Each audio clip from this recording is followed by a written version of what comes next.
ازيكم يا شباب، يا رب تكونوا بخير وفيديو جديد. بقالي يومين ما نزلتش على امل ان القناه تعلى، لان انا لما بنزل كل يوم كده الرينج القناه بيقل. بس انا كنت قاصد الفتره اللي فاتت لان انا كنت غايب بقالي فتره، فعايز الناس تفتكرني في الاول وبعد كده ابدا ان انا انزل فيديو يوم ويوم. ومن غير ما اطول عليكم تعالى نخش على الفلتر. دي الصوره قبل ما احط عليها الفلتر، ودي الصورة بعد ما حطيت عليها الفلتر. عايز اقول لك على حاجتين تلاتة كده تظبط بيهم الفلتر، مش جاي اشرح لك اعدادات ولا الكلام ده كله. اول حاجة روح على الاكسبوجر، لو لقيت الفلتر معاك غامق اوي كده، كل اللي انت هتعمله ان انت هتفتحه. ممكن السلايدر يكون في النص عادي، مش شرط يكون الناحية دي، فاهمني؟ لانه مش هيبقى الناحية دي اصلا، هتلاقيه في النص عادي والصورة غامقة. كل اللي انت هتعمله ان انت هتفتح الصورة بس مش اكتر. تعالى بقى نروح على اللون البشرة، وده اهم حاجة عندك هنا. لون البشرة ممكن يبقى غامق او فاتح، دي السلايدر ده متحكم في ان انت تفتح لون البشرة. يعني انت لو لون بشرتك مش عاجبك في الفلتر ده تقدر ان انت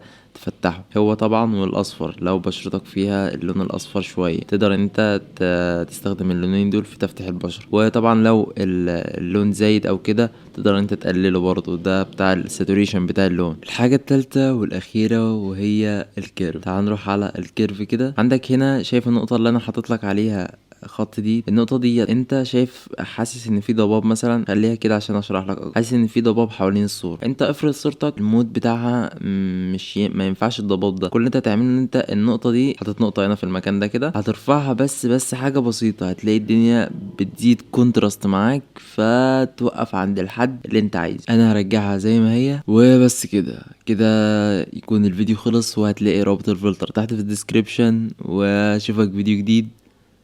سلام.